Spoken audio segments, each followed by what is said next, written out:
नगरपालिकाबाट नक्सा पास गराएर घर बनाउनुका फाइदाहरू म आज तपाईहरुलाई बुदागत रूपमा बुझाउनेछु। बुदा नम्बर 1, कानुनी मान्यता र जरिवानाबाट बचत यानी कानुनी सुरक्षा। नक्सा पास गरिसकेपछि मात्र तपाईको निर्माण कार्य कानुनी हुन्छ। यसले जरिवाना, भत्काउने आदेश र कानुनी कार्यवाहीबाट बचाउँछ। बुदा नम्बर 2, सुविधाहरू सजिलै प्राप्त हुन्छ। स्वीकृति भएमा पानी, बिजुली, फोहोर मैला निकास जस्ता सुविधा सजिलै जडान गर्न पाइन्छ। नगरपालिकाले स्वीकृति नदिएसम्म बिजुली, पानी, ढल जस्ता सुविधा पाउन सकिँदैन। बुदा नम्बर 3, सुरक्षा र मजबुत संरचना। भूकम्प प्रतिरोधी डिजाइन। नेपाल भूकम्पीय क्षेत्र भएकोले नगरपालिकाका नक्सा पास गर्दा डिजाइनको मजबुती र भूकम्प प्रतिरोधी क्षमता जाँच गर्छ।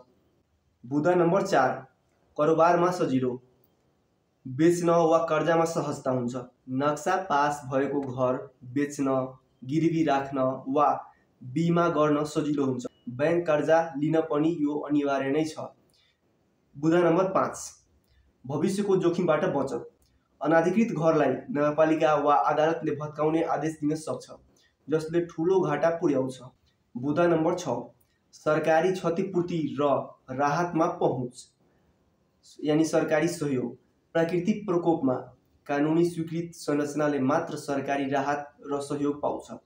बुदा नम्बर 7, भविष्यका विवाद टार्न मद्दत गर्छ।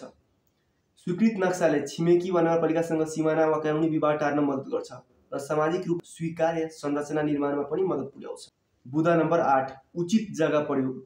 स्वीकृत नक्साले सडकको चौडाई, प्लानको सिमाना र खुला स्थान जस्ता जोनिङ नियमहरू पालन भएको देखाउँछ। तसर्थ घर बनाउनु अघि याद राख्नुहोला, नगरपालिकाको स्वीकृति बोझ होइन, तपाईको सुरक्षाको ढाल हो। धन्यवाद।